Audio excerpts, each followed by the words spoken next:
sweet. I understand I picked a hand that plays against me. It's something to ride, the perfect teacher arrived. I hid in bleachers with highs, I lost my speech within time. Times I needed to shine, that would bring me to drive. Different feelings to find, way to even out time. As I waited for you, but you still were behind. I don't wanna party me and my faith.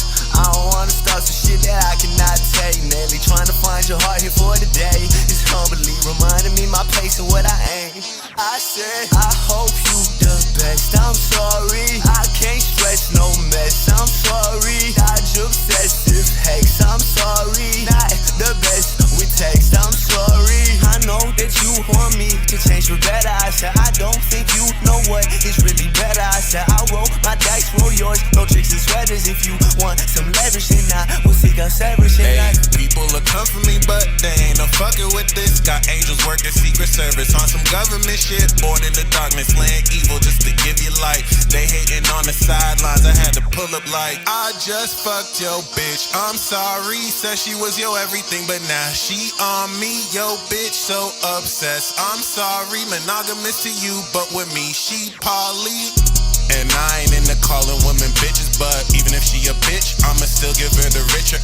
Suck a nigga dick or son. No, my mama taught me better, but I'm just my father's son. I'm in and out, that's hit and run. I hope you the best. I'm sorry, I can't stress no mess. I'm sorry, dodge obsessive hex. I'm sorry, not the best with text. I'm sorry, I know that you want me to change for better. I said, I don't think you know what is really better. I said, I roll my dice, roll yours. No chicks and sweaters. If you want some leverage, then I will seek out severance in life.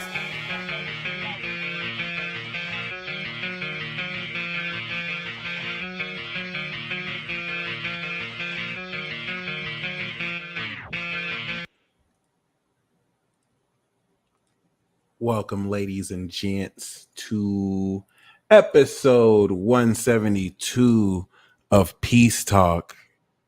You know I had to get ignorant. You know I had to spit the most ignorant shit for my part. But yes, music video coming soon. This Peace Talk is definitely long overdue. Shout out to Xavier, who featured me on the track and has arrived at the perfect time. Let's give a warm welcome birthday celebration to Mr. TonOfVision. What's popping, bro? Yes, sir. What's good? Appreciate you joining us right here. Yeah, no, thank you, bro. Thank you for having me. I'm excited. I've been looking forward to this. I'd say since we had the conversation, since you responded to the email about it, I was like, oh, let's get it. Yeah. And definitely the perpetual reminder of timing. You know, it may seem at the moment stuff gets pushed back or it's the wrong time, but it always works out the perfect time. Infinitely. I was about to say, and the fact that this landed on my birthday, I even called off of work and everything. Just I'm ready to go. I'm ready. And how old are you now? 23. Haha. Yeah. Okay, that's what's up. You said what, 5? Oh, I said now it's like year 5. Like 23. Nice. Yeah. Oh, 5 numerology. I get what you mean. That's the Jordan, yeah. Okay. Yeah, that's actually, now that I think about it, that's opposite of my life path. I'm a life path 11. So that. Oh, so 5 is opposite 11? Yeah. That's interesting. Okay. 11s are rare, like not uncommon, but still rare. And the thing that I love about people born on master number years, it kind of shows. Like, I've never met someone who has an 11 life path that I wasn't like, yeah, I could tell. Like, that's what's up. That's what's up. No, I was just talking to a good friend of mine yesterday about life path 11s, where I was like, I feel like there's layers of insulation around them, where because like their whole life is about just reflecting and being like a mirror that of their surroundings. So it's like there's layers of insulation of where they think they see you at. Mind you, a lot of life path 11s are also very unique, you know, like 11 energy, like very unique and kind of rooted in their own way of thinking, fixed air. But it's, so I say that to say it's like comes down to where they compartmentalize you or where they think they see you at, kind of thing. That relationship of 11 to 8. like the intentions to the actual organization of what we think is the experience, you know, the collection Leo of and our ideas. Aquarius. I love that. Yeah, I didn't even think about that. So yeah, dude, like I one thing about what you're saying regarding that let me not, I don't think I forgot, but one thing I definitely want to bring up regarding that is one, of course, that whole master number like vibe, like 11, 22, 33. I'm glad you mentioned life path 8 too, but what, okay, that's what I was going to say that I forgot. Okay, I was going to ask something else and then this came through. So basically the reason why I kind of just got mind blown and things just kind of went tunnel vision for me, and I just was like, holy shit, this is happening. And I love how Sagittarius will always like show you synchronicities too, like just answer stuff. So I was kind of doing a numerology based practice meaning like I wanted to stop doing something because it was the 10th time, and I was like, okay, 10 numerology completes the set. And then I decided to do it again today. And I was like, well, if I do it again today, that'll be 11 numerology. I don't know what that's significant for. Only for you to tell me, oh shit, you're 11 life path. So I totally take that as like a synchronicity. Like, yeah, thank you. It's 3:11 yeah. p.m. right now, too. This is amazing. The next question I have for you is, what is it like being an 11 path in relationship to the 2 life path? And then do you feel like you share in both? Yeah, that's a good question. I don't know if I've necessarily thought about it directly, comparing it to the Life Path 2, but just the Life Path 11. Firstly, it's kind of like I guess you could say similar to how we think of Taurus energy or 2 energy as Okay. um trying to relate it to the point of like a material basis, but I think I do it more so in other humans. So for me, it would just be like the energy of trying to provide validity based off of what I could see is as a organization or a structure, something that's working with me absent or me not a part of it. That to me is sturdy. That to me is sufficient. Like that's a whole organization or a whole cycle that is reflective of a space that I'm in. Versus, I think like a energy of a 2 is more so like when I say space, I mean more so like internally. The way that like I'm drawing a blank, getting like notifications here. The way that your mind like communicates with itself is what I think of Aquarius. So what I'm saying is seeing my own internal collection of experiences and the way that I've assimilated my personality and seeing that reflected in other spaces before I've even gotten involved. To me, that's how I get that 2 energy or that feeling of stability. So that lets me know what character or facet, I guess I would say, that I'm going to be engaging in a space with as a life path 11, what I'm going to try to direct this energy as. Versus I really couldn't speculate on it too. um, I could tell you what people tell me about life path 2s, but I So don't you really don't think that resonate with it. Like there's a uh-uh. distinctness between 2 and 11. I needed to know that. Okay. Because It's I didn't. very mental for me. Like I kind of get disconnected. I don't know if that's because I'm like I have a lot of I have 2 trines of fire in the air, so I don't know if that's the part that I get disconnected from. But that's also what I think of when I think of life path 11 is I'm looking at you as a collection of a world, and you're like an organization. Like you have a whole archive of experiences. And so as a Sagittarius, especially, once I start stepping back and looking at you as that organization, Yeah. I'm I'm seeing how do you access certain spaces? How do you access certain points of perspective, aka belief systems and moralities? And then I reflect on it on the sense of, well, how did I get to that space? What were the alchemies or the chemistries, like the alchemical emotions or intentions that I had to even get in the space? And that's kind of how what I mean is I'm looking at the reflection. I'm seeing like how did you act absent of knowing that other people were in those spaces, kind of thing mentally. Versus I think a life path 2. I think those people. I'm trying to reference like people that I know that are life path 2s. I'm trying to refrain from like Google knowledge, you know, but the people that I know as life path 2s are more just like maternal. I think I'm more logical, rational. I think life path 2s are a lot better at being like in that divine feminine, in that more comforting energy. You know, I can be very detached at times and respect you as an individual and think that that might be the thing to do in a space versus I think a life path 2 would be more about connectivity and tangibility. Oh, So 11, I get the. Do you get the pressure with 11 that you see what others don't see, basically? Then. yeah, in a mirror sense, I can only see as much as I see in myself, Oh, and that's there's like yeah, it's like a limitation of what I've accepted in myself. So that's kind of what I mean by accessing certain spaces in your mind is have you accepted that this is the reality despite your influences that may have given you a large bias to not accept that facet of reality. nice. Understandably so. You know, I also have Chiron and Pluto on my sun, so that Aha, tends to let's be talk about that. So you have a sun, moon, and rising where? sun is in Sagittarius, fourth and fifth house, Aries moon in the ninth house, and then Leo rising. Oh, you're the fire trinity. Oh Yeah, shit. That's one of my favorite archetypes. So Dolo has that with the Leo rising, exalted Aries sun, and then you got the the Aries rising. No, you got the Aries no, moon. yeah. So you also got the royal Leo rising, solar king, but you would be original ascension. So original fire magic. That's amazing. And I like that. I think I I kind of met you connected to Dolo, and he has the moon Sag and you have the moon Aries. Is your sun, what degree is your sun? 15 degrees, and then the 15. moon and yeah, the moon and ascendant are both 19.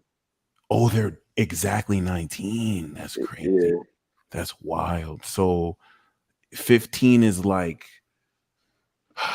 you know, it's even wilder as you said. This is episode 172, which is 19 before you condense it all the way down. shit, that's true. Yeah, down to 19. That's wild. I think 15 is like 4 or 6 away from 8, which is Uriel. 8, 9, Yeah. 8 degrees. And then I think Dreaming with Tess is asking what your soul urge number is. I think isn't that connected to your name? Potentially. To be honest, I've never done that, but my name Yeah. is Xavier. If you want to teach me something, says So yeah, yeah, Xavier I with a kind of Z. just stick with the life path because that one's strictly just your birthday. You know, the number of that. The name it can change depending on what name you go with, right? But Yep, exactly. I or really maybe like the I birthday like does have the wordcraft. soul Yeah. urge. What was that? I'm about to say I really like wordcraft though. I think there's value in that. There is. Exactly what you said. You know, that's one thing that was big on my intentions was like intentions for this conversation was to talk about how facets of ourselves are Yeah. in the relationship with that is basically an artist's perspective on the world. It's how do That's you externalize how do you externalize and find the materials based off of what is symbolic of your own internal feelings like nice.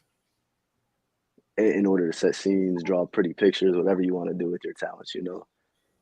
You have the blueprint. Like we are the most current technology in the sense of if you can just map your own emotions and feelings and what mechanisms or how they're relating to each other and see how that is abstractly the way that a gun works or abstractly the way that love works. You know, now you can know like, oh, this song might not have been about love, but the way that the energies are being explained or my trains of thoughts are being expanded upon in this song, this might be the perfect love scene for a music video to show you how that mechanism is done because it's like guiding you. The visual will be complement. You know what I mean? So Well, basically, that's what I appreciate about Sag. Y'all give the visual meaning to the truth. So that's beautiful. That's thank beautiful. you. And like 96, 97, 98. 2000 Oh, okay, so your Saturn is in Gemini or Taurus. Taurus, I believe I got this right in front of me. It is 26 degrees Taurus in a retrograde. Gangster. So Saturn. Okay, so what I learned about Pluto Sag is Saturn Aries are the leaders of the new school. That's like the very first one out the gate. And then the builders of the new earth are y'all. Y'all are Yeah, gonna take those concepts they sparked and already start to build it. Then we got the thinkers of the new world, Saturn, Gemini, and then Saturn, Cancer. And I think y'all are the coldest motherfuckers ever. Like the more I kind of studied all the different generations, I just had the utmost of respect for y'all because the reason why shit is gonna we're gonna handle the destruction, but the creation of that new world and those concepts, boom, y'all individual, all that karma is individual. So it's like it's stuff you do on your own merit. And just I feel like with Uranus and Neptune and Aquarius, a lot of what y'all might do might not have you be recognized in your own lifetime, but like people will just know, like, oh my god, like these fuckers changed the fucking world. Like this shit is I crazy. say the same shit. I say the same exact shit, bro. I'm like, we got to think Picasso, you know. That's how I do this thing where it's like roughly a song a day. I've been doing it like at a rate of a song every 3 days since I started that mantra. But the thing that keeps me engaged is Picasso didn't like sit here and get wet off of what he did yesterday and hope that the whole world stops for him. Like he just kept going, you know. Especially the people that never got fame their entire life.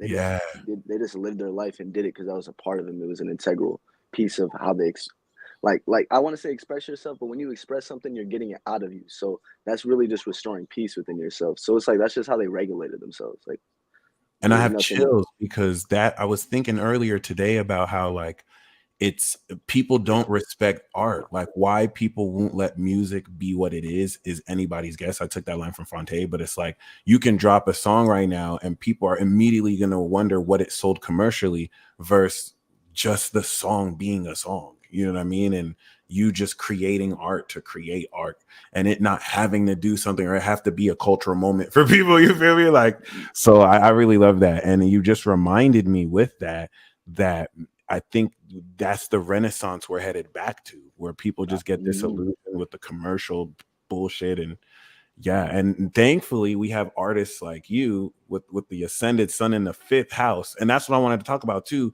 because I wanted to see if you had Saturn near your moon, but it's in your 10th house, which is even more gangster. And then Pluto, Sun, Chiron, brother. We need to talk about this. We need to talk about this. That's the archetype I want to do a documentary about. Pluto, Sun, Scorpio. We coming for you too. You're gonna be the first, but I truly believe you represent an archetype that science will take a while to catch up to. The Sun, Uranus, Moon, Uranus, and Aquarius.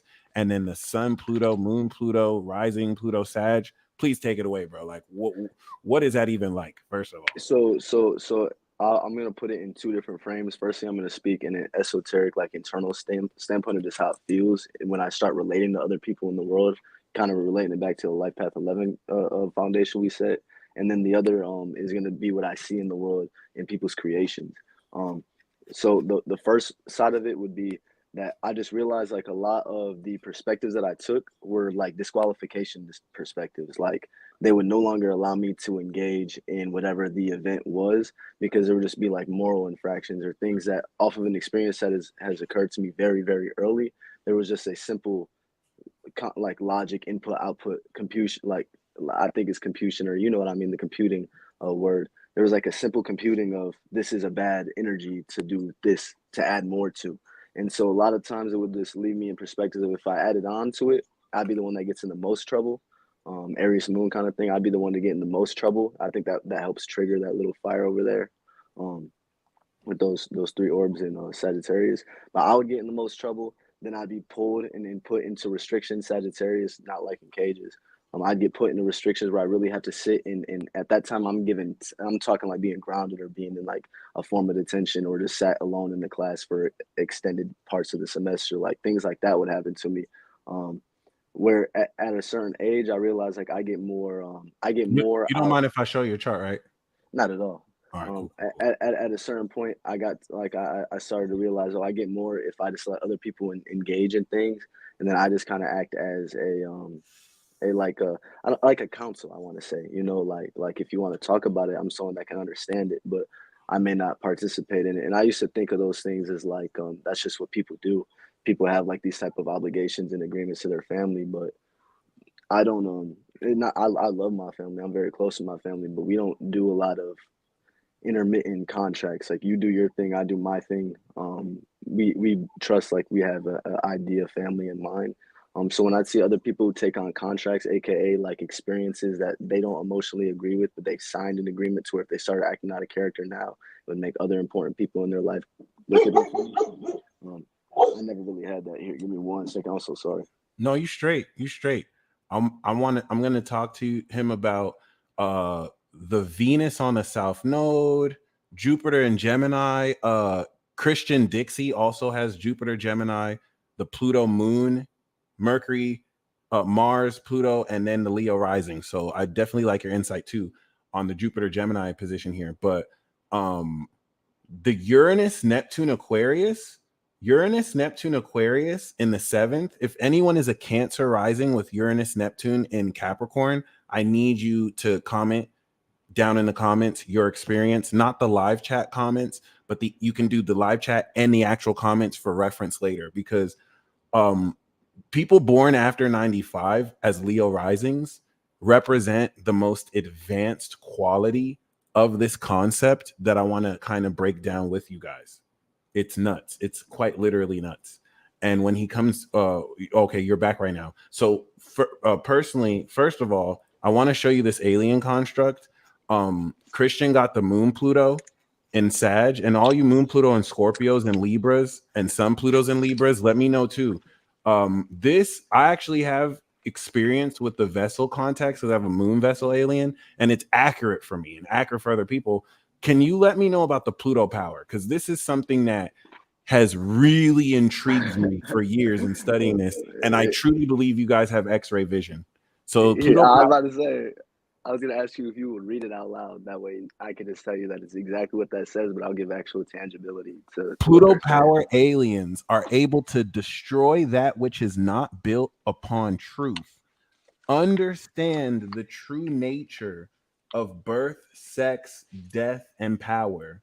Generate energy and power. Levitate. Integrate polarities. Perform psychic surgery. See beneath solid surfaces. Shapeshift into animals, minerals, or plants. Heal utilizing sex, that's facts, magnets or lasers, perform an exorcism, scan the astral plane, and find objects and people, read the Akashic records, rejuvenate as a phoenix would, and clear or destroy negativity. So the way that I'd say 100% of that is accurate. It's just you have to make it sound. You're funny. You have to make it sound like, I just thought of Markel when you were reading that because I know he has that same placement. But it talks about it very extravagantly, but like on a tangible sense. I was introduced to a very anti-energy to me very young. I saw the dark side of a human being very young. You know what I mean? And I was in various different doors, or I call it like corridors, aka I wouldn't have been thinking about this shit if X event didn't happen and I didn't engage with I have it. chills. I hate to interrupt you, but I have chills because everything about what I've learned about Pluto and then the sun there is that it gives one the awareness to look into people's psyche and see their darkness, see anything that's unresolved, and you awaken people to that. So everything on that alien construct article, I look at Sagittarius as like, I look at that as like the Scorpio description, and then the Sagittarius version is at a God level. Like, Yeah. Please go in. Like, this is very fascinating to me. So it's like, so since I saw someone at that part, it's like, you know, when a person lies to you or tells you the truth, conversely, you just got to see their true chemistry or body language or how they animate themselves in such a disposition. So I had that shit, but in the grim side of things. So I saw a humanly mechanic or component to where I could instantly step into an anti. I say anti because I also have a Jupiter opposing my sun in Gemini. Yes. Can you please talk about the Jupiter opposition too? That's what I'm saying. So Jupiter, like it's the me being the one or Aries, the other individual being the 2 or the Taurus, and now we're in a setting to where it's like yin and yang, 2 different energies communicating. Like, AKA, I'm able to step into other empathy. Like, I hate to sound empathetic, like I could put myself in other people's shoes, but it's like I can really understand the reasons or what you think is real, because this is about, Pluto is about your sensation of death and what needs to be destroyed. You only think about what needs to be destroyed based off of your understanding and how you apply your mechanisms of the world, aka how do you think the world works, what do you think's expired based off of how you think the world works, and now where do you see that expiration, where do you see expiration dates everywhere, and how do you renovate that or rejuvenate that or go pump it up with life, something like that. As a Gemini Jupiter, I've had like I've been in I've had to communicate. It's in the 10th house as well. I've had to communicate with what could have caused another individual or another set of circumstances outside of myself to be something. 10th house, like, because it was like a status moment, it was a tower moment, just to be something, and to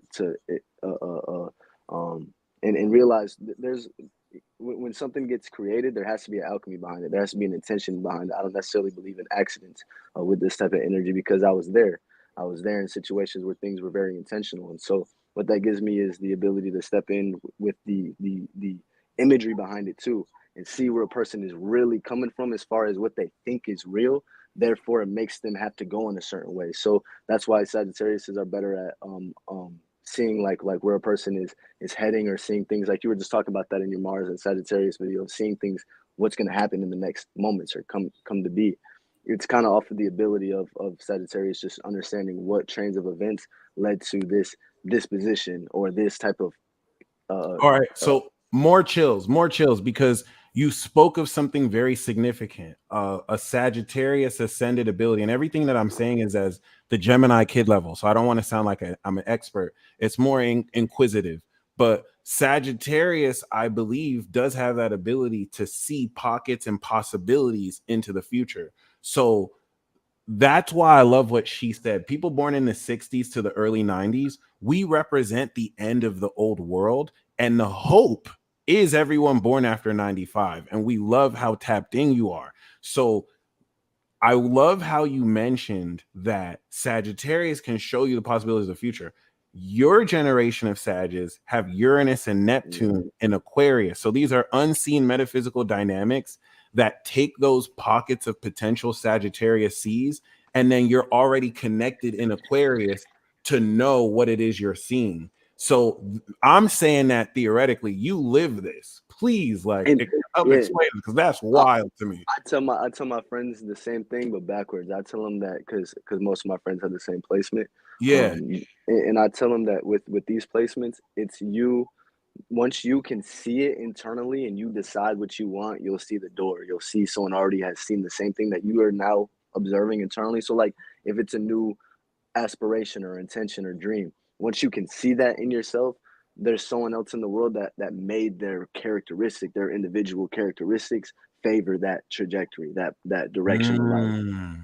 So we're that's the interconnection, is we can go anywhere we want should we decide that we want to, which is why we get fucked up with frames of minds. I call these bad Aquarius magics, when we're not able to catch what is a new experience and we just keep going back to the same old routine based off of what we perceive as like a rule, or perceive as what is right or wrong based off of not actually being in that experience in the first place, where the lack of individuality with these Aquarius placements fails. We don't have like a Leo leader. We don't have like a definite, we eventually will, you know what I mean? We eventually will have people that rise and be the Aquarian model of Aries archetype, this archetype, because that's still an Aquarian thing, archetypes and whatnot, you know? So we'll eventually get to that point, but as I was growing up, it was like the people that are going to be in those places, we were left to fend for ourselves kind of shit. So people with Pluto influences, especially, we just went back to the same like crackhead corners that we've been in at the start. And once we get, you know what I mean? So then at that point, I remember getting to there's been a few different conversations that I've had within myself and trains of thoughts where I approach something that doesn't feel like it was my original thought. It was just me thinking of something based off of me understanding a certain mechanism to a deep extent. And that's what I call running into death again. So I think that the only reason we can see what's coming in the future is because there's so many people that aren't necessarily feeding this type of energy in their own time, as far as renovation and constant rebirthing, to where we just see what, like, this is still the same cycle. You might have switched a few Virgo tendencies about it, but this is still going to get to the same Pisces feeling. You know what I mean? Like, and I just kind of want to speak to real quick. Every time I talk with like fire signs, I'm always interrupting. Like, y'all always get me high, but I gotta say this, or air signs. But like, I want to kind of speak to how you're activating this awakening feeling for everybody. And I feel like the Scorpio and Libra version are more like pinpointed and still social, but this is very collective. And it's a really amazing feeling. I want to bring your attention to the Uranian elements, right? So I have Uranus on my moon in Capricorn. Read the minds of teenagers. You've seen me predict Trump's election and, you know, conceptions, right? I have the story about how I've read the mind of a teenager before I even knew about astrology or anything. So let's look at Uranus instrument. This is if you have Uranus on your rising or your DC, right? The DC is going to be the shadow, but like you can see the future, talk to anyone of any station or status. So this is for you, Uranus on Aquarius risings or Uranus, Capricorn risings, step to the be their own judge, lead humanity to the new age. And I'm referencing this because, of course, this brings me to my next question and something that I really, really have wanted to research for the longest time. So this is going to pertain and apply more to Cancer risings with Uranus and Neptune and Capricorn, and then even some of you Gemini risings with Uranus and Neptune and Sag. So I'm going to talk about what 10 years of research has taught me with many people I've done readings with who have confirmed this. Like, they didn't know that I've asked these same questions to the other people, and all of them consistently will say the same things they experience. So Uranus and Neptune in Capricorn, Capricorn being the earth sign at that God level, to me is like being able to discern people's body language, and based on the action they did physically, even though Uranus and Neptune takes us to a quantum level that's not physically observable, we still get a nuance intuitively. So someone can open a door and I could be like, that's a bad person. And then it's confirmed. So now we all have that. Then the Cancer risings who have that are psychic, they feel.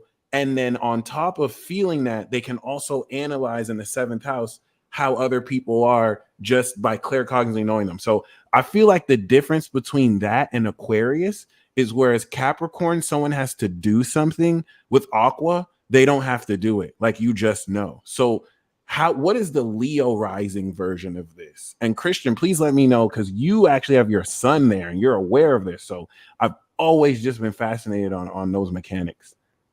So just to make sure I understand what you're asking, you're saying the relationship of a Leo rising with the Uranus on my descendant in Aquarius? Yeah. Yeah.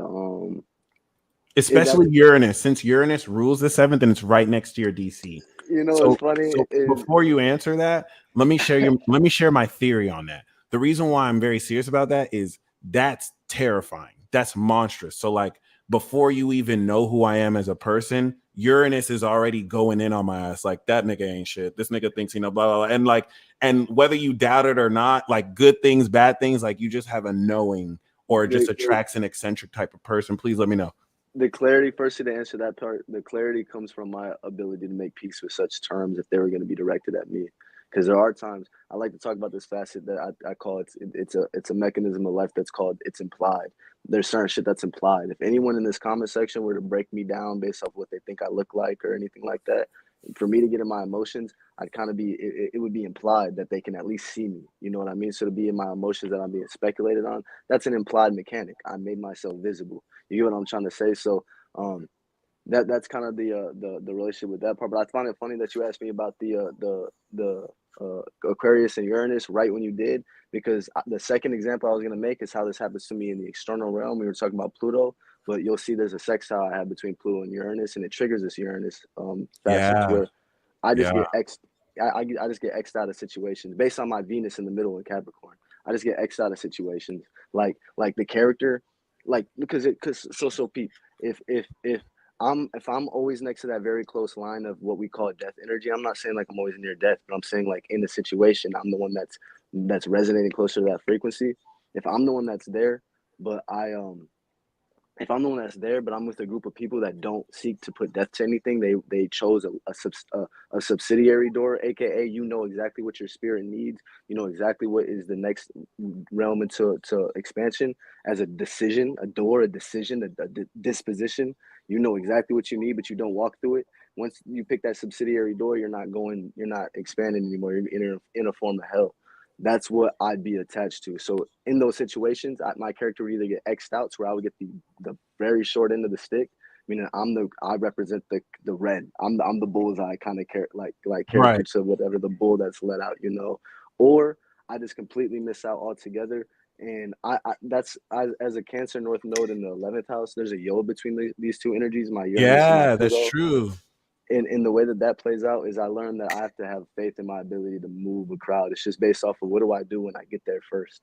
What type of imprints in the sand do I do when I get to where the party's going to be first? And in real life, I'm always first to the party. I'm always first to basketball practice. I'm always first to, yeah, like, you know what I mean? Like it's been ingrained in the amplitude of things where it's just, I'm there for a purpose. I'm in spaces for a purpose. and that purpose, I like to unify them. Hence my name, TonOfVision. I like to unify things on a broadband level, and if I feel like we can't do that, then I end up getting exiled in the situation. Unaware, it ends out bad for me more times than not.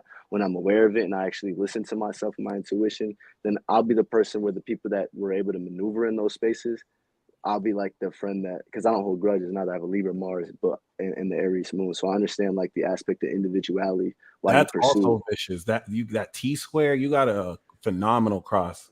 I wanted to. I hate to interrupt again, but I wanted to ask, as far as like the North Node. But before I ask you about the North Node, Uranus in the seventh. People who have Uranus on their Sun, rising, or DC, do people just project on you like you're weird as fuck? Or does it attract like eccentric people to you? Does that affect the quality of who you attract? Like, what's that about? You ask great questions, bro. I love it because Oh, snap. I feel seen just from you asking the question, and like I know you know Yes. what I experience. You know what I mean? But yes, infinitely, it'll be because I actually act on it. So like if they do it, like if they're in the state of projection, it's because they're carrying a trait.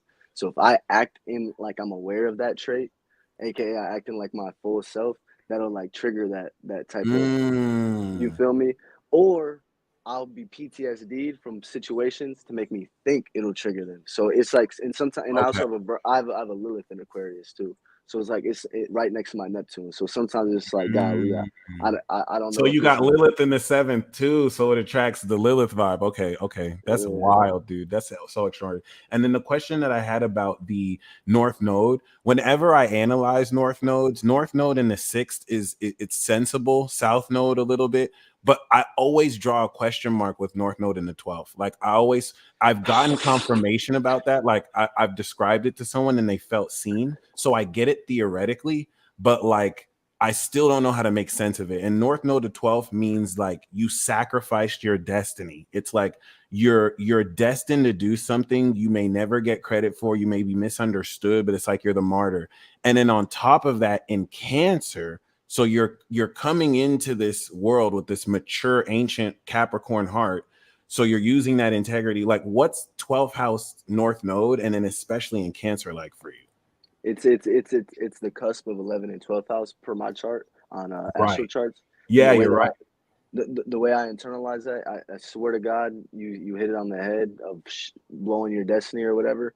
Like, however, someone would resonate to that. That's why I put the air quotes, because that's a very deep, aka broad term. For me, it was like I gave credence to the people that I was gonna be associated with based off what formulated my heart, where my heart came from, the experiences I went through, the deaths in Pluto, Sun, and Chiron and whatnot. I basically was like, all right, maybe I'm wrong. Maybe I'm acting out of spite. AKA, I would give a lot of validation energy to other people's opinions that were coming from similar backgrounds of me. So as a AKA Cancer in the 11th house, I try to give them my heart in the sense of like seeing like That's we're all deep as human. fuck. That's deep And as fuck. like, so in doing that, I kind of like invalidated a lot of my logic. I didn't really do it. I didn't really do that. But like, to a person that doesn't understand the chain of events, I have a Sagittarius Mercury retrograde. So a person who doesn't understand the train of events and how a person could be looking at something as tarot and how life could be tarot as a bunch of fixed energy, then they may clump me together. Versus now Right. my whole MO is basically I guess being able to tell the story is truthfully as possible. I think that's not necessarily my whole MO, but that's like I think is a big goal of mine, is to be able to naturally flow and express what has occurred. But that only comes from me looking at myself truly. So, aka bringing my heart into a space of collective organization, organizing my thoughts and my experiences, and actually giving dictation and further disposition, even if I feel like I've gave that authority or that Cancerian dictatorship, that moon energy, that emotional authority, even if I feel like I gave that away to the organization I thought I was a part of. And that's where I think Pluto in the fourth house.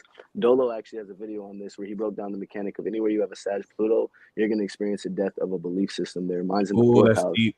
So Yeah, on top of that, I feel like Pluto Sag, y'all are the God slayers because your generation is going to destroy all the religious philosophies of the past. And then with Pluto Sun, I feel like if you wanted to be like an assassin, you would just you can see people's weaknesses with Pluto and know how to like snipe them. But like, yeah, and I don't want to say Achilles that. heel. I don't want to say that like I know. I'm just saying that like, is that true? And I'm sure it is. But on It's top like of that, Achilles too, heel.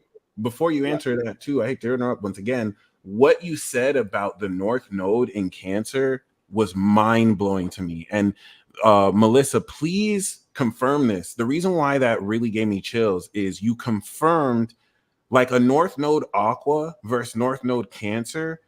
Us as North Node Aqua, our challenge is to go outside of ourselves. But you showed how your North Node challenge was personal.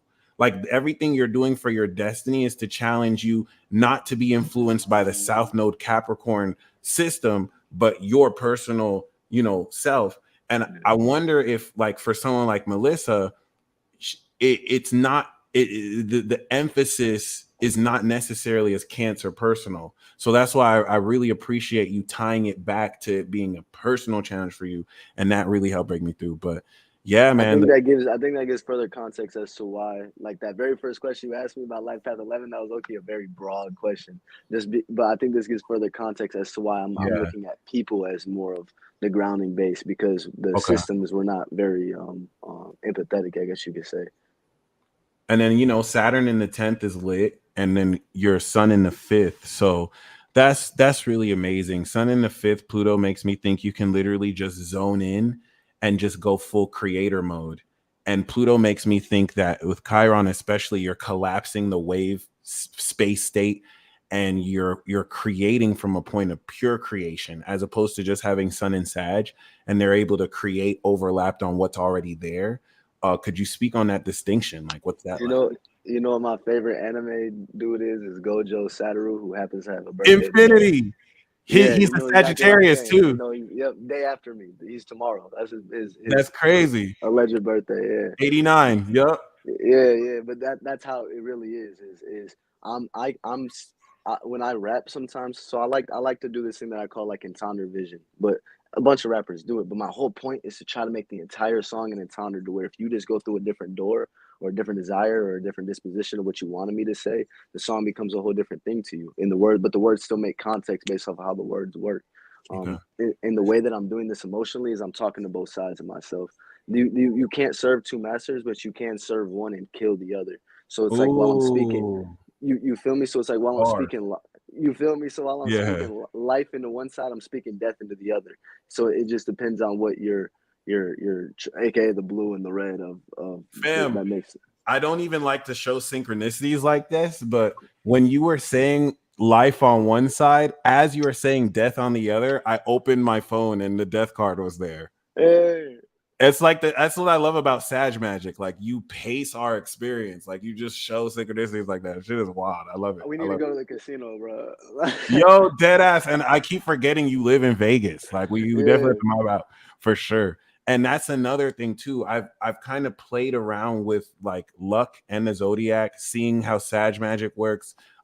My Aquarius friend, we saw a Sag at the casino, and like she, for some reason, out of nowhere, I don't know if it was the Zeus in her, but she was just like, yeah, I just won a lot of money here. I'm gonna leave in case anyone wants to. And I instantly caught on. I was like, oh shit, like she charmed the seat. My Aquarius friend was like, nah, I'm good. And I was like, bro, she just literally hooked you up. So I've literally been out with a Pisces and a Leo, and both of them would be like, yo, do your magic. Cause I would tell the Pisces, I'd be like, all right, you pick the thing and then you play it, and they'd win. So I can only imagine the Gem and Sag. I've always had that theory. Like, if I had a Sag girlfriend, we just go to the casino real quick. Just like, what's that? Mine is like poetry. We're watching poetry. So we're watching the people that are, I like to go to crap stables specifically. We're watching the poetry of the energy of how everyone is talking to each other, how everyone is feeling, what everyone else wants. Cause it's easier to make magic happen if everyone else wants it too. So Yeah. like, you know what I mean? So there's little shit like that. I like that you said that, because I feel like Sag's motto is when Sag wins, everyone wins. So it's like, yeah. So I was thinking about that. I watch your videos a lot, bro. You were just talking about how you're talking about how something like, well, when Sagittarius come up on something, they're very generous with what they have. Now there's definitely like a gracious side of that. Like we like the company, we like the party. There are certain occasions very deep down where I'll encounter where it's like, Loki, I don't know if I trust myself with this much resources here. You guys should probably help me with this. Like it'd be like, oh, okay, that's deep. That's deep. you know, Yeah. and maybe that's my Chiron influence, but that's something that I like actively, because it's easy to be like, here's the one thing is like people like to say like just don't think about shit no more. But I don't like just not thinking about shit no more. I'd like to be able to understand why I thought about that in the first place. That way I'm not just duplicating what. And yeah, that's the model of shadow work. But I mean, like on some shit like that, I that's what I would go and kind of challenge as to why is that my disposition towards the world, you know what I mean, as a Sagittarius. Because I do think the healthier side of that spectrum is on the sense of, well, damn, if I can do it for myself, of course we could all do it for everybody else, Yeah. you know. But, like share the love versus share responsibility, I guess would be the spectrum. Oh, Cancer to Capricorn. So, first of all, thanks again for sharing about your chart. Fucking dope. Thank you for asking. Yeah. So could you share now what inspired you to walk this path you're walking down? What inspired the name TonOfVision? I always combated the saying that you can't have multiple eggs and like your eggs in multiple baskets and whatnot, because I felt like there's a harmony in life. You know, I'll say love had a lot to do with it too. With the Capricorn Venus in the 6th house, love really had a lot to do with what I determine as a sensible life, in the sense of like the best loves, whether it's friendships, like when friendships have me feeling this way, like relationships have me feeling this way, dedication ships, like where I get psyched up about an idea or an event that I'm going to be contributing to. What makes those situations magic is that suddenly unfolds an entire itinerary of things that you can get in your Scorpio. You can stay engaged emotionally in such a space and be so high off of whatever it is that you decided was the best thing about your life. And so I would see it in the sense of like, when I'm into astrology, I'm literally looking at the poetry and motion of symbology, because astrology is at the root of language. It's at the root of language. That alone takes up so much of what we call the entertainment industry. And I've been a rapper since a little kid, you know, but it's when I say I give credit to love, it's because love allows you to be engaged in that sense of peace. And so you just take that blueprint, that mechanism of what love makes you do as far as formulating your life, and you figure out what fits in that blueprint. And in that, I found music. Asking questions about music led me to a common denominator. I found how words are made through astrology. Through astrology, I found that that's the language of our thoughts and emotions, and as well as obviously the external mechanisms of the world that we're living in or dwelling in. However your disposition is on that. So it's like I went through the accidental door. It was pure. I was just like, I just want to learn some shit, you know, and now I'm here. And so I just hung out for a while. I call myself a loiterer. A loiter, I love it. Yeah. What about yourself though? Like I'm genuinely curious to know that. Like, cause when I look at your generation, here's the source of my question is when I look at your generation and specifically yourself as well as Dolo, those are like the main two people that I tune in like into for astrology at least. And when I look at you guys, I look at it as people that are in the older generations that not a lot of you guys prioritize reality versus progress in reality. Like progress in reality. Like there's a sense of like emotional preservation as well as physical preservation, where what doesn't look like progress is really just you formulating what really matters. That way you actually have a execution plan, a fill in the cracks of the cement before we build a whole skyscraper off of it kind of thing. Where some people jump the gun, and I feel like that kind of trickled down into my generation of hustle culture. Again, people jumping the gun versus actually taking the time. So I want to know, like, what got you into the space while it wasn't even like a thing? Because I can look on YouTube and I see the piece dealer, I see Dolo before I even did anything. You know what I mean? Yeah. A lot of that, and that's what I appreciate about how your generation can blow up instantly, like very quickly. And it can happen in our generation, but they fall off quick versus taking the time to do it, which is going to work regardless of generation. But I appreciate the question because before I ever did this, I was performing in front of 2 people, 4 people, 10 people, 15 people in underground hip hop shows in El Paso. Like people had to tell me, hey, like focus on your YouTube. Your YouTube's actually working. Like forget the music, forget the music. And I was very stubborn because it's like, yeah, I fuck with the YouTube more than people know, but like I'm still gonna do the music. You know what I mean? And thankfully, in being able to balance it and create this core audience of people who fuck with what we do, thankfully it's all coming together. But I like the question because I didn't know at the time that what I was doing would look like how it looks now, especially because a lot of what you said and being told it's supposed to look like this, it's supposed to look like this.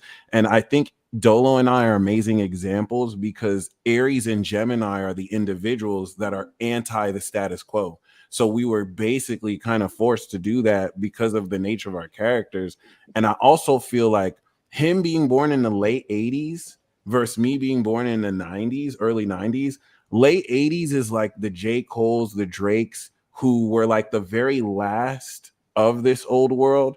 And I feel like the universe took people like us in like the early 90s and they're like, instead of being a part of that old generation, you guys are the very last of the old generation, but we're going to put you with the new school. It's like you guys are going to, instead of being like the very youngest in the old generation, it's like we're the old heads of the new school.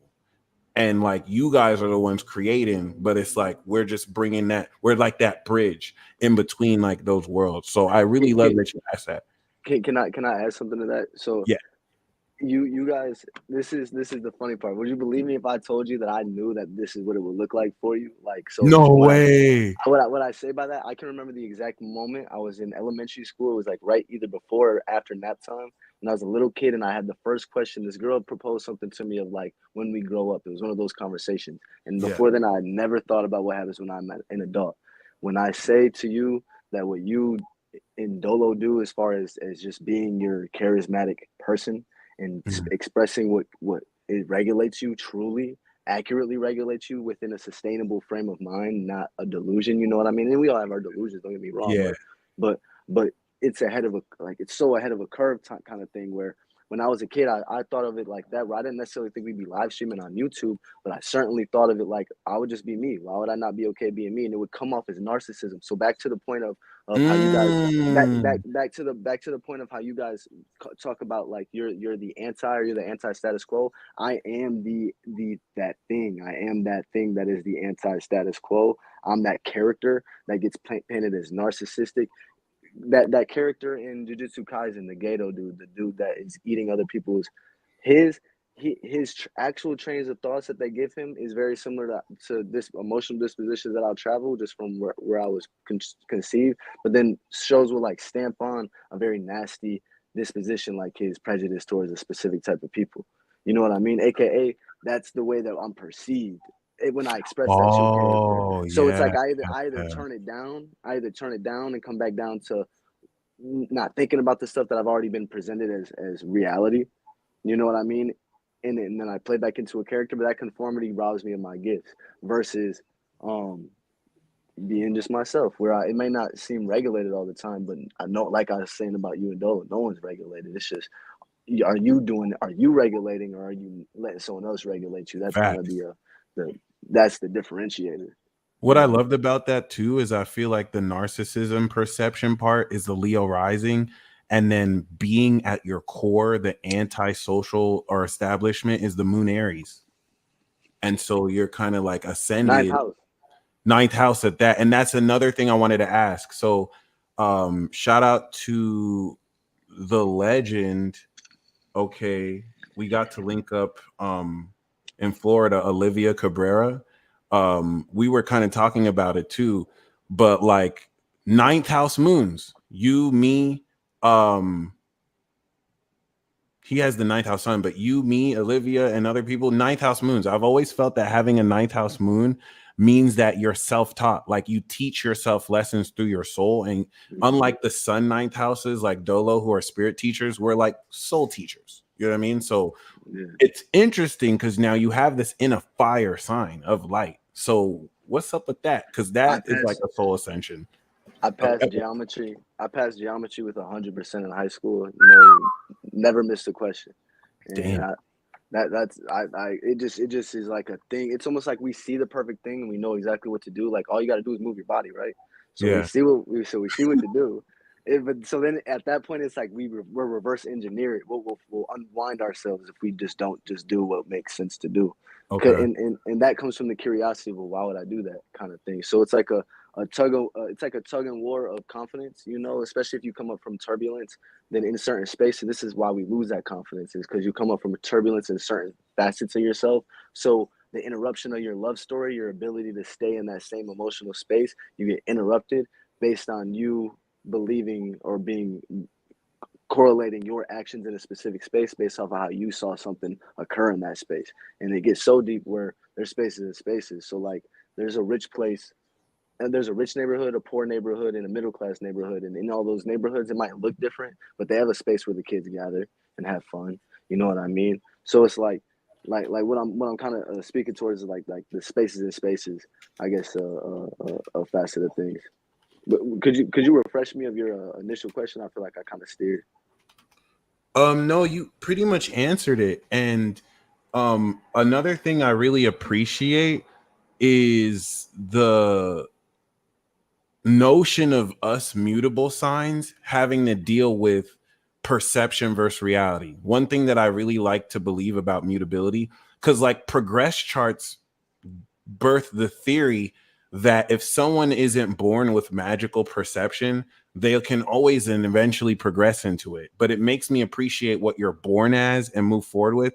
And I've always believed that mutable signs or people with mutable planets and moons, like mutable suns, are aware of magic. We're aware of the perspective Sag at the best ascended level. So, you know, I think it's easier for us to be aware of how people perceive us versus what's actually real. Like Virgo's going to be aware of the physical reality.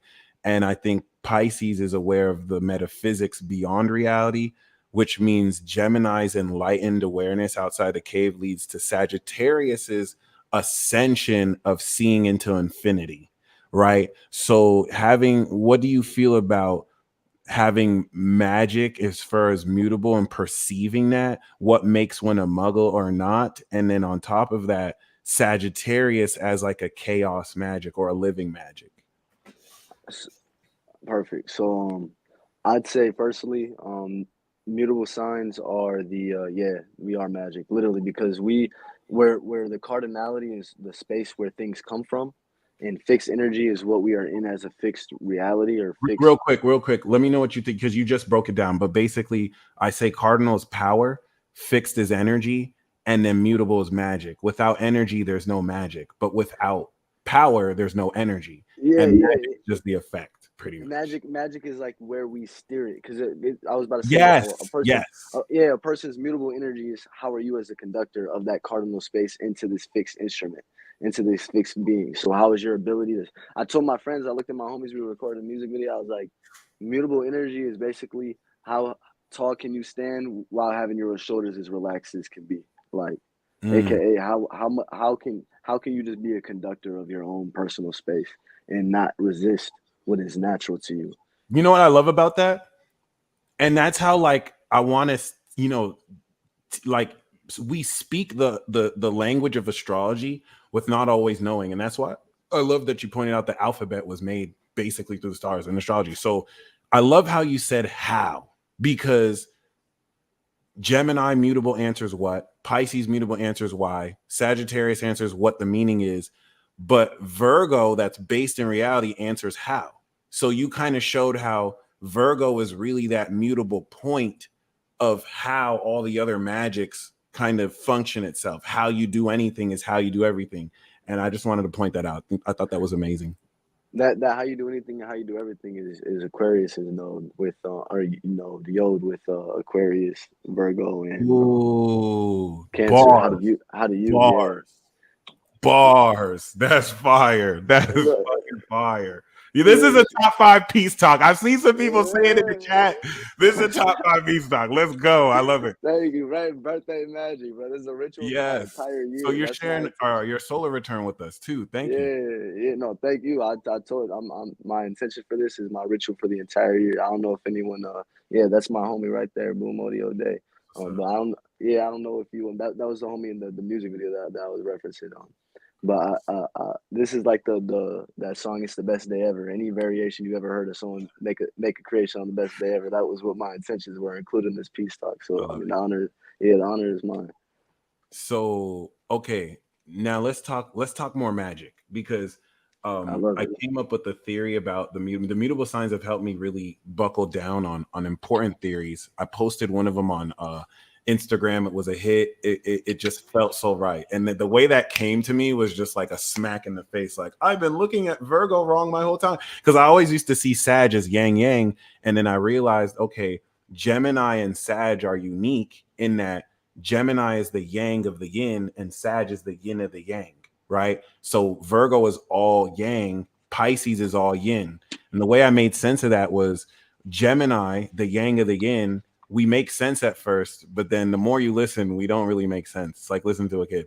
Virgo makes sense at first, then they make even more sense. You know what I'm saying? Pisces does not make sense, and the more they talk, they make even less sense.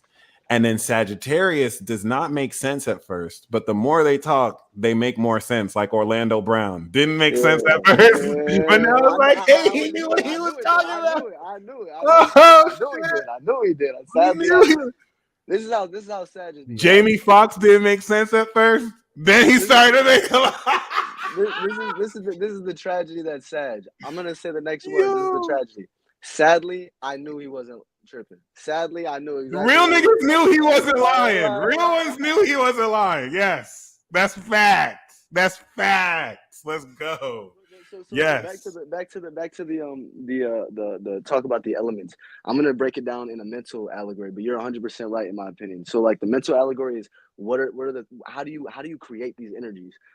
Water would be the place or the state of being that we're even speculating on. You as a vessel, you have a feeling that is the very first language, the very first code. How do you just feel in your current state of being, your state of being? Okay, what is your current disposition of the way that your emotions are being triggered? I love that water is double yin. It makes the most sense. Like that's what I'm saying. Yeah.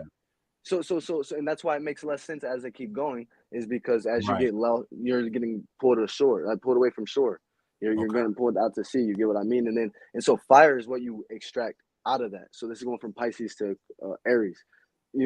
Fire is what you're pulling out of that space. What are you making of this? What are you either referencing, Sagittarius? What are you initiating as a solution, Aries? What are you upholding to regulate, Leo? What are you doing with that alchemy right there at that point? Again, based off your determining feeling. Cancer's version of this, instead of Pisces is easiest to break down because it's the start of the zodiac. Which your Cancer version of this would be like, okay, you decided how to feel, so now you just did magic against yourself. You decided how to feel. You know what I mean? Yep. Yeah. So now you're gonna be pulling another fire out of that water, that emotional state you created, and then air would just be the communication of those two things. How do you travel from one spot to the other? Yeah. Commune, like commuting. Yeah. Vacation, like shit. Like so, it's just traveling with the word Libra. Yeah. How do you bring the rest of your? That would be like the buggy that's attached to the horses in this carriage, aka the thing that how do you carry all your internal desires and your internal belongings and experiences from point A to point B? How do you make that make sense with your character now? Once you make that make sense, you create my apologies. Once you have a vision, you're gonna now have enthusiasm to do something. That's gonna be like that spark. I have to back it up to earth before I go to air. Right. There we go. Yeah. Because once you get the idea of how something is working, then you go into earth energy of that's what the type of shit. That's how, if you have like posture problems, this is how you fix your spine and shit. Is when you're in those spaces of realizing you're slouching, what trains of thoughts are you actually on? Because that's the water and fire. You're depicting something out of an emotional state. If you can just change what you're depicting and change what this means, you can start small. Just give it like little baby meanings of like, oh, I feel this. Oh, that means I'm gonna be a superstar. I'm lifting something up. Yeah, I'm lifting something up. Little baby shit like that. But what I'm saying is, when you're in your relationship of how you can paint an emotion, paint a canvas, right? Your ability to do that is gonna be what triggers your body to act out certain animations, certain feelings, facial expressions. Yeah. From you get what I mean? And then the communication of, well, why did you do that, or what's going on? That's the air part. That's where we get to Geminis. That's where we get to Libras and whatnot, and Aquarius is where Gemini is like the communication of creation in its domain, I guess you could say. Libra is like the communication of two separate things and how those would organize amongst themselves, and Aquarius is like the organization of organizations. So facets of yourself and characteristics of personas are going to be low-key like archive download folders of traits and virtues and principles that you derived, aka how to read the Bible.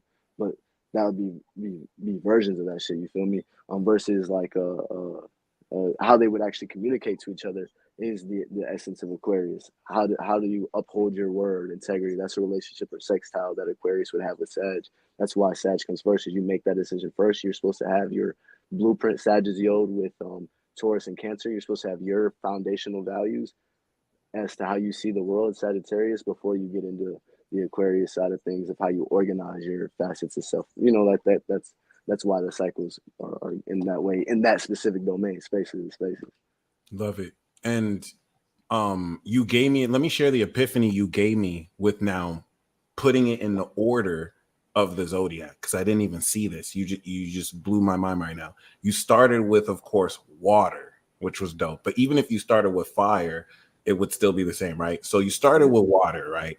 And then you said water goes to fire. So I saw yin yin goes to yin yang, fire goes to earth, yin yang goes to yang yang, earth goes to air, yang yang goes to yang yin, and then right, air goes back to water. So you just established how it go, like the order. And then on top of that, we know that yin is air and water. We know that yang is fire and earth. So in that kind of like split yin yang with Sag and Gemini, the vision that I had, like Virgo is really growing the plant, and the plant, fucking grows for real. Everything was yang yang, was all real. Pisces is imagining a space lizard, right? Or that's your capacity to imagine a space lizard. It's just full yin, right? Infinite potential. So I figured the visual for Gemini, right? The yang of yin is like a kid or like somebody. I'm talking for real. I'm having a real conversation, but the people who I'm talking to are figments of my imagination. Like I'm talking to unseen entities right there. I look crazy as fuck. And then the opposition of that, and please confirm this for Sag, is whereas Gemini is the yang of the yin. He's talking to the yin, but in a yang way. Sagittarius is creating an image, drawing from the yin, and whatever that Sag is drawing creates itself in yang. What do you feel about that? I can validate everything that you're saying. I agree with you. But firstly, I want to ask the comments, any Sagittarius, is let me know your relationship with growing up playing with dolls or playing with action figures. Because the mental side of what I'm going to say to the Gemini is a Sagittarius, we are doing echolocation, but less verbiage, less logic, more visions. And so we're moving things. And so I was just talking today how a Sagittarius can get lost sometimes, or anyone that plays on this energy, we all have Sag energies. People can get lost at times when you are over visualizing how something goes, because you might accidentally densify Taurus from fire. You might densify a real feeling and a real desire and urge to move this vessel to act on something that you just made up in your head based off of a chance. So it turned into like a strategy, turned into like an actual movement, and in those points you're effectively burning bridges, because you're moving your person to a whole different esoteric space. Thus the exoteric's going to catch up as you violated an agreement over there. Virgo energy. Virgo is the foundational rules of what lets you move freely or not. The physical mechanics. Yep. Yeah. You just violated your contract with this person. You got to pay up. Now you're either going to feel guilty, or your character is going to take a hit, or you might be like, who gives a fuck? Like, and people might agree with you, but I'm not necessarily trying to get into that aspect. I wanted to validate the yin yang of Pisces. Is I talk about Aquarius infractions a lot, where people might think they have it all figured out, Aquarius, but shit still slips through. You still need to let go of that internal yin, that internal yang, the air that you think you know, but it's still not here. There's still something that you're feeling that you can't fully encompass with just what you have right now. Hence, how you're still experiencing. You'd be dead if you could. You know what I mean? You wouldn't be experiencing something. You wouldn't be experiencing. Pisces is the everlasting. I learned Pisces through this formula is incorruptible. And that made me respect the fuck out of Pisces. Like Pisces is the only sign that can't be corrupted. Even Sagittarius, I learned that if Sagittarius was corrupted, it wouldn't really fuck everything up, because then you just have to heal Scorpio. So that kind of made Sag the beginning of incorruptibility, and then you're fully incorruptible at Sag. So one thing that you kind of inspired me to ask is, I get Gemini. I don't have Sag in my chart. I don't have Pisces. I don't have Virgo, but I get Gemini. The only thing I have in Gemini is the sun, right? But I get the Gemini archetype as far as our fourth house. We are at home in the real dimension. Our fourth house is Virgo. So we feel comfortable with the facts, right? And that allows us to 10th house Pisces, get our dreams out. Kanye West, be as delusional as possible, because we are coming from what we think is an analyzed space. So I never understood how that works with Sag. I heard Styles P, one of the dopest Sagittariuses ever, spit one of the coldest bars.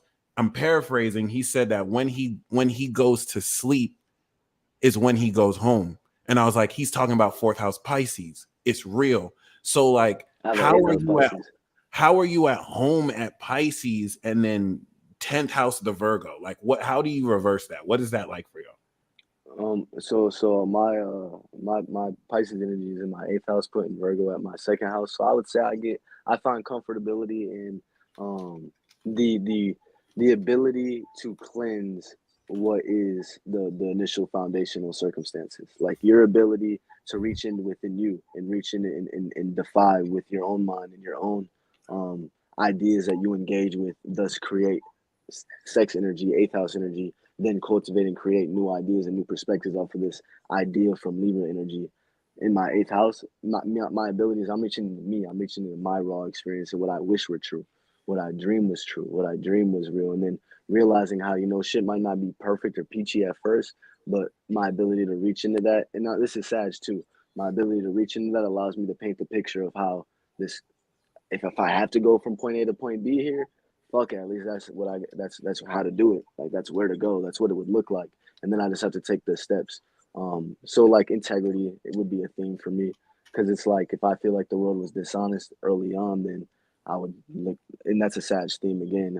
Especially Sag Pluto, feeling like people are dishonest with the ways that they expand on their own heart, what they believe as their own dictation of their heart, which is why I tested it with no Cancer in the 11th house. But with that, it's now like, okay, well, let me reach back into me, let me clean, realize how I might have been thinking I was feeling this way at first, but that was based on me adding the projected feelings, Pisces, like the projected idea of what could be based off of where I think I've conducted myself in a certain manner. I don't want to say right or wrong, but just in a certain manner that may not have been compatible with real life, to where it goes back to the second spectrum. Okay, well, what am I feeling? How can I make that real in my current circumstances, despite what is or isn't real? But that's kind of Leo rising niched, I think, as far as your question goes. And then now I have another question for everybody, you especially, based on that kind of system that kind of came to me, or just I kind of uncovered. But I want to apply it now, because this epiphany came to me the other day and it blew my mind. But once again, Virgo and Sag is where I kind of get mixed up. So basically, I'm going to present two scenarios, right? We have, once again, going deeper into magic, it's like let's say, for example, in scenario one, Gemini is not activated, right? They're not charmed. And sometimes they can hit, but sometimes they'll miss, right? So it's every time. So people are expecting Gemini to miss, because you're not going to achieve this. But when they Because hit, Gemini's like, you can't do everything. I haven't been there yet. Right. and then we're just thinking our way through, right? But like, so thanks for that commentary, but like basically they're expecting us to miss. It makes sense, right? You're not going to expect a 7-year-old to sink a NBA 3-pointer. But then we have Sagittarius, and I wanted to do Virgo first, but let's do opposition. So Gemini and Sagittarius both hit and miss, but Sagittarius is animated, so it's like people are expecting Sag to hit. They're going to be surprised if they miss, whereas they're going to be surprised if Gemini hits and they're expecting them to miss. And not on no hating shit too, just like, no, real shit. And I know exactly what you mean. Thank you. Okay, so there's that. And then Virgo never misses. Virgo stays consistent and they're on. And then Pisces is on, but they're never consistent, right? So that's scenario one. In scenario one, right? In scenario one, Virgo, Sag, and Pisces are on, but Gemini isn't. In scenario two, Virgo never misses. Pisces is never consistent. Sag and Gemini hit and miss, but instead of scenario number one, and Queen Dom, I'm so glad you said that's true. Put a bookmark on that. For scenario two, Gemini and Virgo are not on, but Sag and Pisces' magic is animated. So even though Virgo isn't animated, they never miss. They're still consistent. But Pisces is animated and they're never consistent. So would you say with scenario two, Virgo isn't on, or for scenario one, they are on and the magic is on? I would hybrid it because the most powerful dudes I know in my reality, if not Capricorn and if not Aries, would be Geminis. Their ability to understand the scenario and be willing to take the time to understand the communication of what's going on, like what the fuck's going on, kind of thing. Yeah, not being okay with what's not comfortable. So I think Gemini would be a little more hit and miss. Virgos, I think, are perfect. I think Virgos are perfect. Yeah, Virgo is perfection. I think Virgo is perfect because they make commitments. In my personal experience, they make commitments to facets that are bound in reality. That they like Kurapika from Hunter x Hunter is a Virgo energy. It's a Leo who made a Virgo commitment. AKA, they make a commitment on a very Cancer, Leo, level. Virgo is Kurapika for sure. Yeah. So it's like you have your own determination. Yeah, Cancer, determination. Expectation, energy, resolve, all the way to Virgo. So where Virgos they have like a resolve that's bound into the real world, and it's something that they can care about. So it doesn't need to be too complex. It can be simple, and it can be something I do right now because I brought it to the physical first to understand it first, and then now anytime that I go abstract, I now have a very tangible, emotionally comfortable framework. You know what I want to experiment with? You just gave me an idea. I feel like Gon would be Aries, Taurus, Gemini. Kurapika would be Cancer, Leo, Virgo. Leorio would be Scorpio, Libra, Scorpio, Sag, and Kilua would be Cap, Aqua, Pisces. Just a theory, just as far as quadrants. And then on top of that, with the question, like, just to kind of like, Pisces makes so much sense to me. It's like Pisces is always on magically. So even if they're never consistent, they don't have to be consistent because they're just pure magic. They don't have rules. They don't have rules or like boundaries. The same way Virgo has good rules. So a Virgo will be the first person to tell you like how to actually quit doing shit like drugs and whatnot. Like they'll make positive sense of why you wouldn't do that. Like it wouldn't make rational long-term this like sense to uphold certain behavior patterns. You know what I mean? Oh, I hate to interrupt too once again because Devin just gave me another epiphany. Tell me what you think about this. So I was saying in situation one, Virgo was on, and situation two, Virgo is off, and you answered it's hybrid. So it's like Virgo can be off, and when they're off, they're not consistent, and when they're on, they're just consistent. What are they committed to? What's the master that they made that contract with, and what's their relationship to that energy?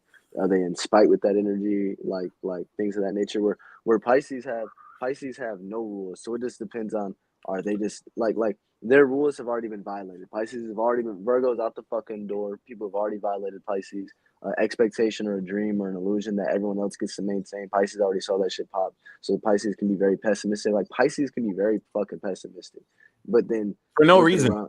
Yeah, but they got But their that's how bubble they pop. feel in the moment. Yeah, Okay, there's no they got their bubble boundaries. It's pop. Yeah, real. they got their bubble pop. So the Yeah. rules that someone else might be acting under, or regulation, or things to tell themselves to feel okay, a Pisces may not have never developed that because they might have saw what's the fucking point. My shit just got popped first, like And okay, it's I'm like a a black hole where meaning is now devoid and nothing matters, and they can still make magic with it.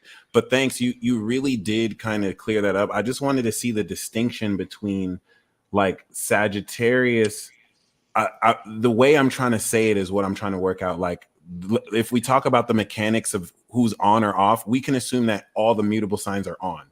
they So have maybe to be, otherwise they're down. they're down, right? They're person on a personal level. They're going through something. So the hit miss with both, and then I always like to say Sagittarius don't really miss. So that's where it's like they don't expect Sag to miss because you see Sag after they've already done all the practice and shit. So you see their best. So you're not expecting them to miss. But I also feel like Sag is like a 10th house Virgo, never miss. So I don't know. It's interesting. You can't score if you're not allowed to shoot. That's how I feel with Sag, because depending on how you conduct yourself as a Sagittarius and how your point of views are viewed in a certain environment, you might have the best jumper on the team, but no one wants to hear shit that's coming from you. Similar to how you said about Gemini, because I might be supporting why we should keep this law in play because I violated it.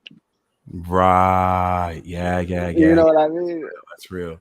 And I like that too, because Natalie with the projection, that's why I think the most legendary opposition is Virgo Pisces, but the best opposition in the zodiac is Gemini Sag, because it literally covers the whole. Gemini Sag is literally the function of creating your inner world to project externally. Once I kind of shifted that angle, Pisces is the yin-yin, non-material, metaphysical, astral realm. You have to be naked.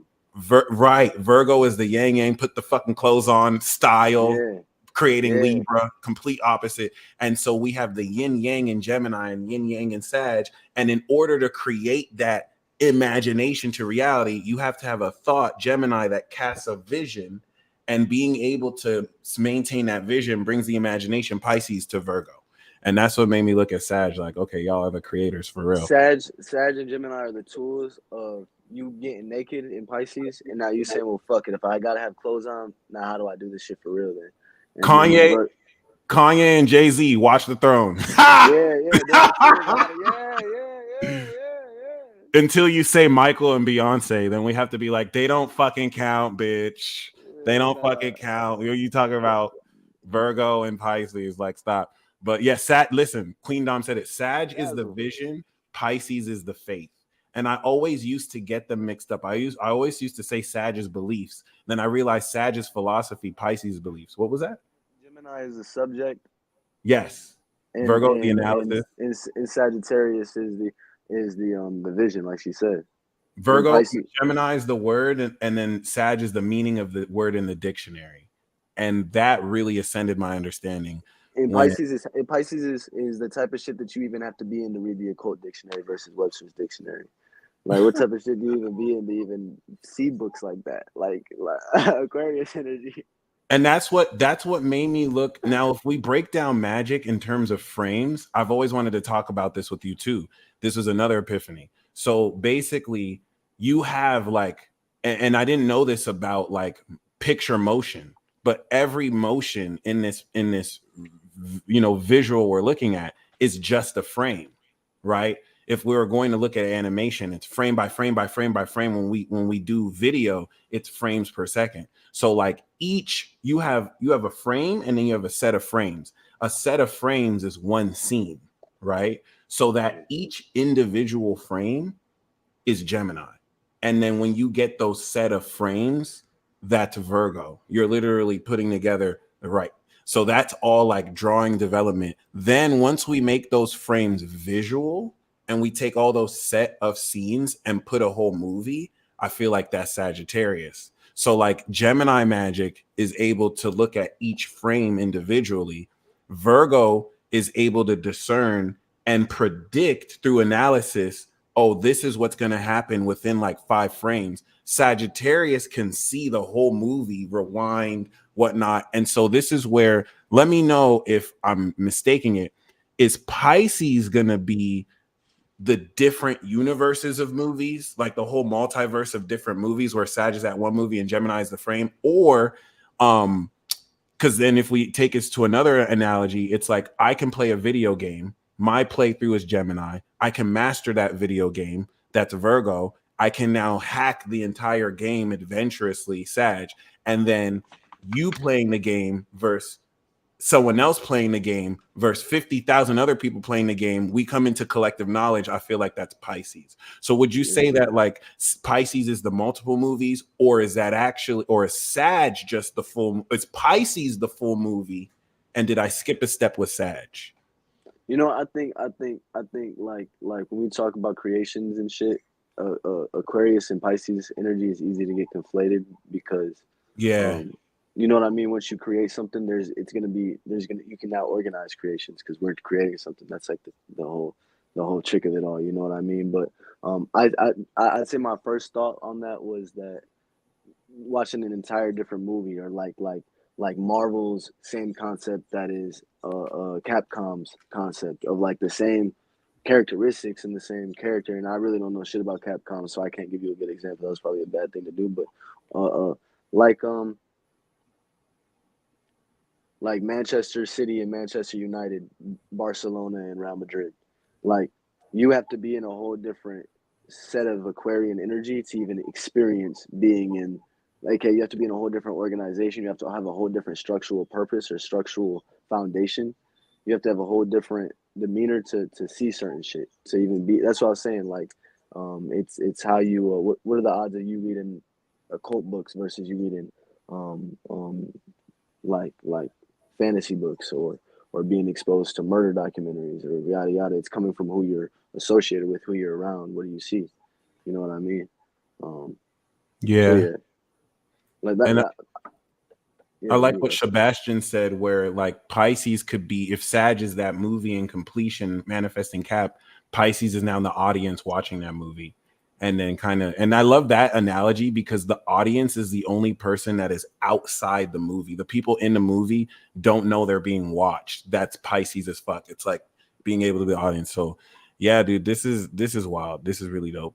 And I just kind of wanted to highlight like the Sag perception, like being able to see the whole movie, and kind of like, whereas Gemini might be limited to that one moment, it's like you can see past, present, and future Dr. Manhattan style, which I think is lit. I don't know how you do that, but that's my theory around it. Because a lot of people, everything is cyclical, and like we all have, like, a lot of us came up with our intentions very young. So when as I get older, I get better at that skill. To where I think, because as you get older, you densify as what you expect out of life. That's being mutable by your decisions you make. But that's the summer arc, Cancer to Virgo. But back to what I was saying is like, damn, I'm sorry, I just took a door and got lost. What was your question? My apologies. No, you're straight. You're straight. In fact, I want to add to the question because Ellie mentioned timeline jumping, and that's why I feel like Sagittarius, exactly. like I feel like Gemini and Virgo is this one dimension, and then once we start to step outside the dimension, that's Sagittarius, and then Pisces takes us to multiple. Because it's speculating and creating like new ideas of what could happen. Thus, you're creating. You're pulling from somewhere when you do that, and that's the relationship of Jupiter. Because I think of Jupiter as like the internal version of what we do with Saturn. If you were to say that, like, the state of being, Jupiter is when you're speculating on how you're about to do something, or how you would like something to go, or what's the most ideal way to experience, right? Saturn would actually be doing the shit and thinking about the ways that you actually do the shit to experience and structure and formulate it with the real world. So I think that's a relationship between Sag and Pisces in that sense. Is we're projecting a feeling. We want to feel something, so we're trying to picture how that would look, and so that's where we start stepping out of bounds, kind of thing.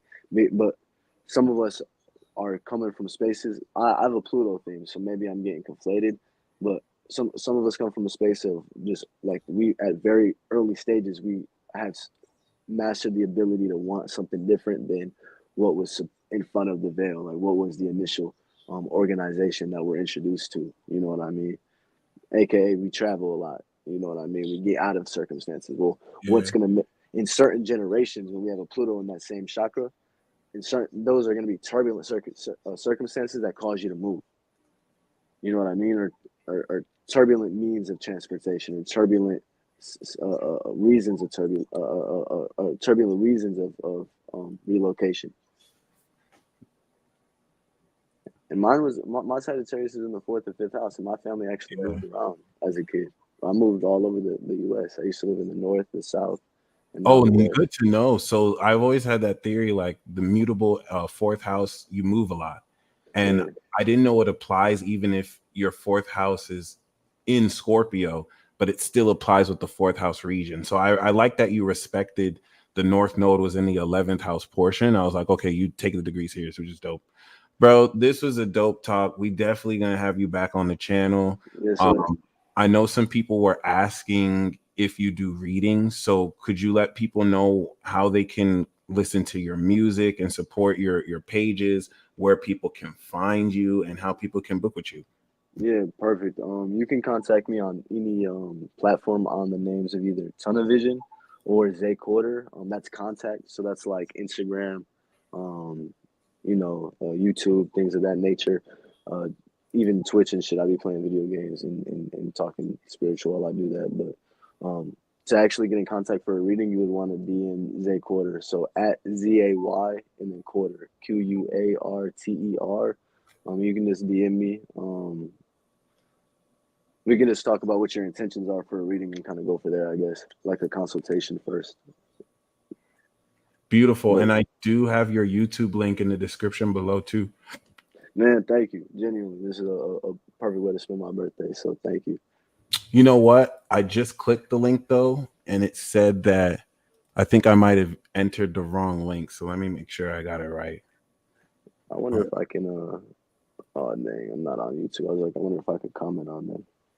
I will do that though. If anyone wants to click back on the live, as soon as we get off, I'll go on my YouTube app and comment on the video, so you can still see me in there. Yeah, saying the page isn't available. So let me edit that link real quick. And then I got you, sir. Let's see. This is so I want to tell you real quick before we disconnect. My forte in astrology, I would say, is intrinsic astrology, where I know how to teach you how to feel it. And this is coming directly off of yours and Dolo's curriculum of me just listening to you guys as my primary forms. Intrinsic astrology is the first thing I see on your YouTube too. Nice. Yeah. So the reason that is because I'm listening to you guys tell me what it is. So I'm now rationalizing between all the things that I've seen in the world. How does each one apply to me specifically? What is the frame of mind or the disposition of feeling that you get into, aka Pisces? Now, what's the character I can present off of that energy? How do I feel? How can I act based off of what I tune into? So I think that it's directly based off of what you guys teach, basically. But like it's the mechanism side of it. Taurus, Saturn, you know what I mean? Which I appreciate, because lacking those energies in my chart, you really help give a visual. It's like very confirmatory as well. And I changed the link. It's ready to go. Fury Soldier wants to know what you play. Are you on Twitch? I play Rainbow Six for the most part. I just talk shit. That let someone talk to me though, and it's in any type of chance to talk like spirituality, this perspective. I'm really good with words. I make music. That's my main passion. Music is my main passion. Day quarter. Astrology, in fact, I like to express myself. So I guess you could say teaching is my passion too, but I don't even call that. Fifth house Sagittarius. Teaching is my passion. I love that. Ninth house move. I low-key don't even call it a passion. That's just life. Like that's just what you're supposed to do, in my opinion. Is be you, and that's how you teach. You know, we're connecting. That's sharing experiences, and life is the teacher. You know, but I go. You can look up TonOfVision on Twitch. I play Rainbow Six. Zay Quarter. I make music. Words is just my shit. So if you get a reading from me, I'd like to break down my readings in the form of poetry, to where I can show you how to see words already have an astrological energy to it. So you'll be speaking Aquarius to Pisces and not even know you're speaking Aquarius to Pisces, where if you just remind yourself that, you're likely using whatever chakra or house that you have that energy at. You know what I mean? So. No, that's awesome, dude. Music video coming soon. We'll definitely link up, get that ready. And just we could even work on a project, man. I didn't know we had like all the Capricorn 7th house stuff, so we'll look into that. Yeah, bro. Too. And yeah, bro, you have a blessed week. Thank you guys for watching live. Definitely one of the peace talks. I'm definitely fucking with it. And until next time.